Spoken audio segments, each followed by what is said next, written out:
Assalamualaikum warahmatullahi wabarakatuh. Bismillahirrahmanirrahim. Alhamdulillahilladzi arsala rasulahu bil huda wa dinil haqq liyuzhirahu 'ala ad-dini kullih walau karihal musyrikun. Nahmaduhu wa nasta'inuhu wa nastaghfiruh wa na'udzu bika min shururi anfusina wa min sayyiati a'malina. May yahdihillahu fala mudilla lahu wa may yudlilhu fala hadiya lahu. Asyhadu an la ilaha illallah wahdahu la syarika lah wa anna Muhammadan abduhu wa rasuluh.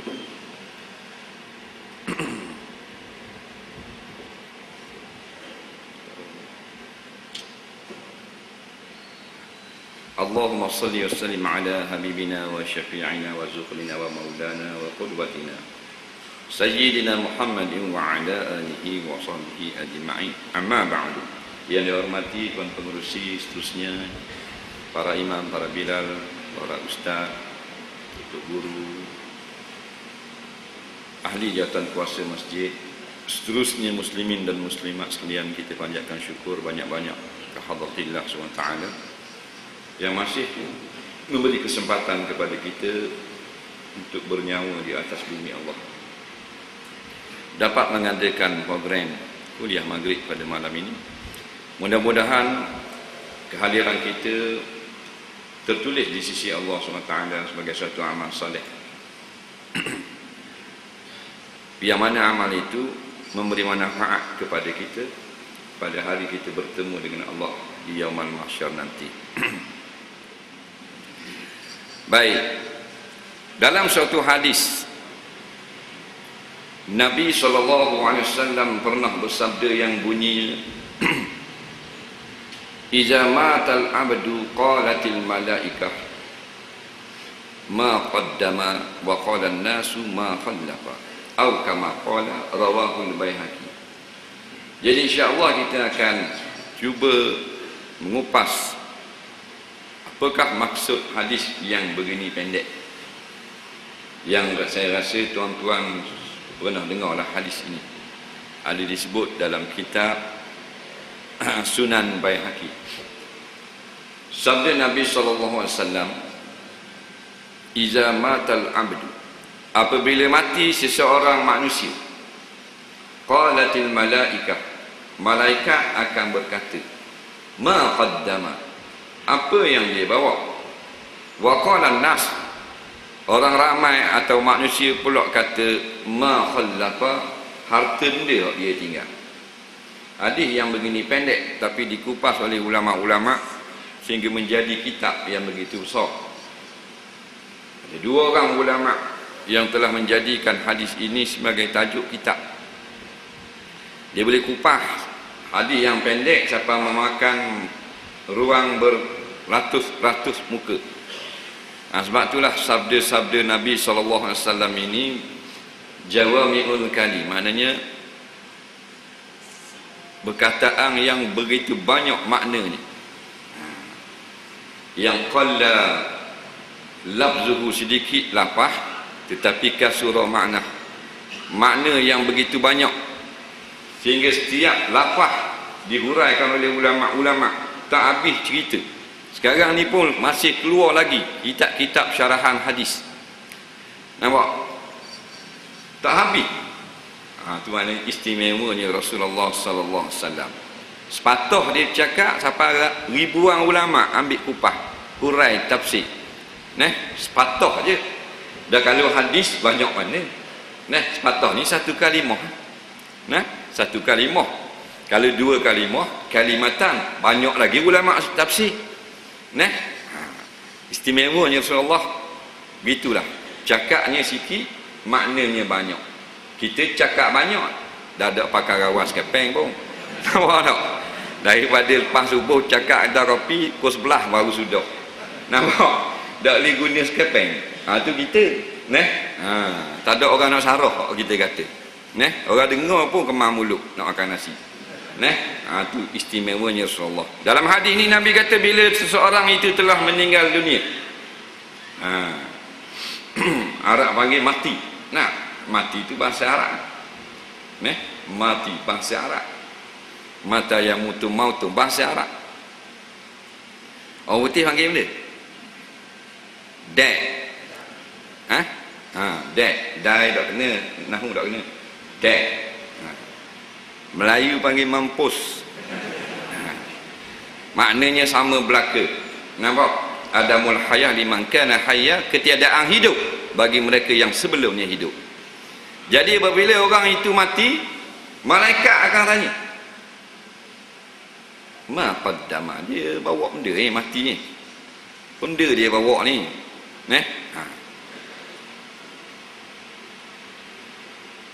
Yang mati dalam hadis ni kita lah. Jangan kata orang dalam hadis ni. Nampak?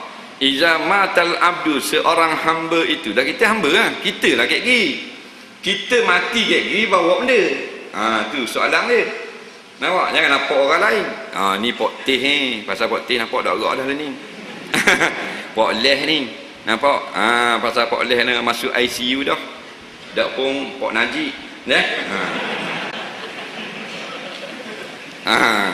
Jadi hak nampak bila sebut mati kita lah. Jadi kita mati kat gigi, malaikat akan tanya apa benda kita bawa. Sebab tu hidup ni satu perkara yang sangat penting. Hidup. Sebab apa? Sebab kita akan mati.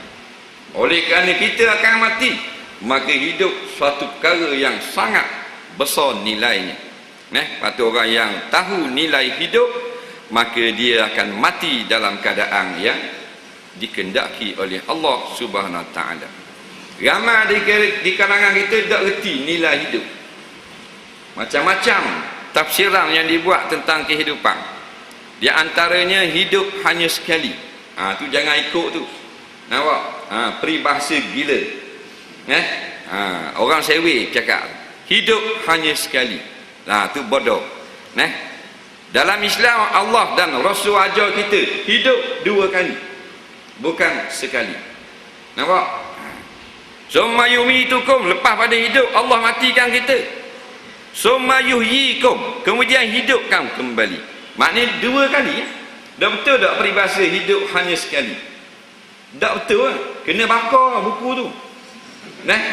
Bila hidup hanya sekali, letak lagi ada waisang, waisang. PT judi pun bahan juga, sakit orang pun lebong juga, lambat menitah. Apa? Hidup hanya sekali. Enjoy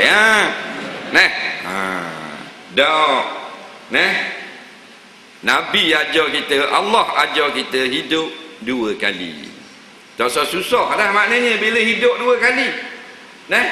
Yang susahnya sekali ni je hidup. Kerana sedih ingat Pak Tih. Apa? Ada bini. Ada bini sedih. Sedih apa? Orang tanya Imam Nawawi rahimahullahu ta'ala, orang yang mati tak ada nak nikah, mana dia bila-bila dalam syurga? Nikah ke tak? Jawab Imam Nawawi rahimahullahu ta'ala, dia akan berkahwin dengan perempuan yang tidak bernikah di dalam dunia. Comel kan tu. Dalam dunia ni ada tak orang puan mati tak nikah? Ada tak? Ada orang lelaki ada tak? Ada ke? Dia kahwin dua orang tu. Susah benda. Lepas tu hidup 2 kali. Faham? Kalau nikah dah ni buat teh, jadi buat benda ke? Buat teh 71 kok. Nampak? Dah susah-susah, dah biar kita cari bini seorang nak ke buat teh. Dah kata susah sangat. Boleh boleh nikah. Tengok saja 71, gigi pula gelah. Nampak? Jadi hidup 2 kali. Bila hidup 2 kali, tak susah kalau apa yang kita ni kurang daripada orang lain. Nisbah keduniaan. Yang kita nak susah bila kurang amal akhirat. Lepas tu baru susah. Tapi sekarang manusia dia susah, tak ada dunia ke tak ada akhirat? Tak ada dunia. Faham? Tak ada dunia ni jadi susah. Tak ada akhirat tak susah. Padahal akhirat benda yang paling penting dalam kehidupan. Nak banding dengan dunia tak setuh. Maka kalau tak ada hak dunia, duka cita sikit, muna sabarlah. Ni siapa kadang-kadang nak bunuh diri. Nak bunuh diri, nega dak laku bunuh diri. Putus kasih nak terjun bangun nah. Apa putus kasih. Neh. Siapa marah Tuhan ni? Kenapa Tuhan pisahkan kami? Aduh tanya. Ni semua ni terbawa-bawa dengan cerita keling. Duk tengok cerita keling nak keling tu hego tamik, hego cicak. Nampak? Bila gepreng dia kena langgar dia ke tepi. Nampak? Dia pergi semula kat Tok Kong. Dia marah Tok Kong ni. Kemarin dia suka. Faham? Kasih dia mati kena langgar dia ke tepi. Dia pergi di Tok Kong dia blebeng. Ya nada. Nampak? Marah. Nampak? Ni orang Melayu pula ni. Bila tak senang, bila rezeki sepik, bila nega tak laku, bila putus kasih, marah Tuhan. Nah, kenapa pertemukan kami jika hendak pisahkan kami? Aduh. Nampak? Apa salahku? Apa salah ibuku? Bodoh belaka. Faham? Kita ni hamba Tuhan kan? Dah. Kita berjalan di atas apa yang telah ditentukan oleh Allah Subhanahu wa taala. Dah mati, lepas tu hidup pula. Susah pula kita orang beriman. Sebut di dalam hadis orang beriman akan dibayar, dikurniakan di dalam syurga. Orang yang paling komang sekali dia ni lah kok kopeh sekali masuk syurga. Maka Allah beri kepada dia tanah seluas antara negeri Yaman sampai ke negeri Syam. Allahu Rabbi. Ni satu hadis. Syam ni utara sekali Syria. Nampak? Dekat sepadang Cyprus. Sampai ke Yaman 2000 kilo. Nampak? 2000 kilometer.